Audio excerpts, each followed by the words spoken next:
എടാ അനന്തു, ഇന്നലെ ഞാൻ ഉറങ്ങിയതേ ഇല്ല. ഓ, നിന്റെ മുഖത്ത് ക്ഷീണം കാണുന്നു. കൊണ്ടോ? എന്തുവായിരുന്നു നീ? എടാ, ഇന്നലെ ആണെങ്കിലും ഞങ്ങളുടെ ഗാനമേള ഇല്ലയോ, നേരം വെളുക്കുന്നിടം വരെ പള്ളിയായിരുന്നു. അങ്ങനല്ലടി, പിന്നെ പള്ളിയിലല്ലായിരുന്നോ ഗാനം? പള്ളി ഗാനമേളയായിരുന്നു. കഴിഞ്ഞ ആഴ്ച ഞങ്ങളുടെ ഗാനമേളക്കകത്ത് എന്തോ അമ്പലമായിരുന്നു. നിനക്ക് തെറ്റി. എനിക്കെവിടെ തെറ്റി? എടാ, എന്തോ അല്ലേ ഇപ്പം പറഞ്ഞു തെറ്റിയാ?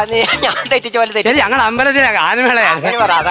നല്ല ഗാനമേളയായിരുന്നു അവിടെ. ഇനി ആരുടെ ഗാനമേളയാന്ന് എന്നോട് ചോദ്യരേ. ആരുടെ ആയിരുന്നടി? യാസൂറ്റിയുടെ.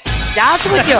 പക്ഷേ നിനക്ക് തെറ്റി. ആ, ജാസി ഗിഫ്റ്റ്. അയ്യോ, എന്തോ പാട്ടാടാ പുള്ളിക്കാരന്. അയ്യോ, അല്ലോ, അതോ എനിക്ക് ഉറങ്ങാൻ പറ്റാ. എന്റെ കണ്ണകത്ത് അറിയാനുണ്ടല്ലോ. വയ്യ, ഒരു കാര്യം പറയട്ടെ. അയ്യോ, ഞാൻ മലയാളം ഒന്നും എഴുതിയില്ല. പോയി എഴുതി വെക്ക. നിന്നെ ഇതാ ഇമോണ്ടർ ആക്കാത്ത ഞാൻ. എളുപ്പം എഴുതേ.